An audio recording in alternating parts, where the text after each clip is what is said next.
দর্শক শ্রোতা মণ্ডলী, আসসালামু আলাইকুম। দূর দূরান্তে আশেপাশে বন্ধুবান্ধব যে যেখানেই থাকুন, আমার প্রাণডালা অভিনন্দন গ্রহণ করুন।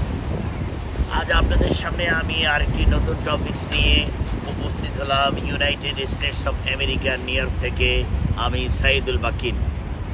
আজ আপনাদেরকে একটি টপিক যেটা বলবো, আদব কায়দা, ভদ্রতা এবং নমনীয়তা কী। দেখুন, এইমাত্র আমি আমার ছেলে মসজিদ থেকে বের হলাম।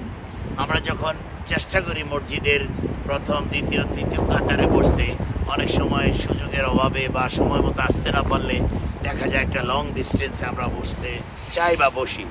কিন্তু দেখা যায় অনেক মানুষ ঘাড়ের উপর দিয়ে পা দিয়ে, ঘাড়ের উপর ভর করে পা লাগিয়ে গায়ের সঙ্গে ধাক্কা দিয়ে সে ফ্রন্ট লাইনে চলে যেতে চায়। এই জিনিসটা আসলে কোনো রকমেই শোভনীয় নয়।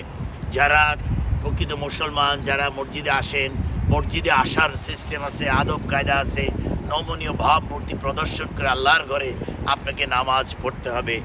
মানুষ এই শিক্ষাগুলো গ্রহণ করে, প্রথম ইনস্টিটিউশন হলো তার পরিবার, তারপর স্কুল, কলেজ, মাদ্রাসা, এবং যারা ভালো ভালো মানুষের সাথে মিশেন, আলেমদের সাথে মিশেন, বড় বুজুর্গদের সঙ্গে কমিউনিকেশন রাখেন, হাফেজদের সঙ্গে কমিউনিকেশন করেন, এবং যারা স্টাডি করেন তারাই এইসব সম্পর্কে জানতে পারেন। অর্থাৎ কারো উপর ভর করে, ধাক্কা দিয়ে, শরীরে আঘাত করে ফ্রন্ট লাইনে গিয়ে নামাজ পড়ার মধ্যে কোনো ভদ্রতা লুকায়িত নয়। আপনি আল্লাহর ঘরে আসছেন, আপনাকে অবশ্যই নিয়ম নীতি সব কিছু আপনার জন্য, প্রত্যেকের জন্য মেনে নেওয়া উচিত। আর একটি কথা না বললেই নয়, ইদানিং অনেক আলেম তাদেরকে আলেম পরিচয় দিয়ে বিভিন্নভাবে ফেসবুকে বিভিন্ন তাবিজ কবজ দিয়ে থাকেন। তদ্রূপ এক অমানুষের কথা আজকে আপনাদের সামনে তুলে রাখবো।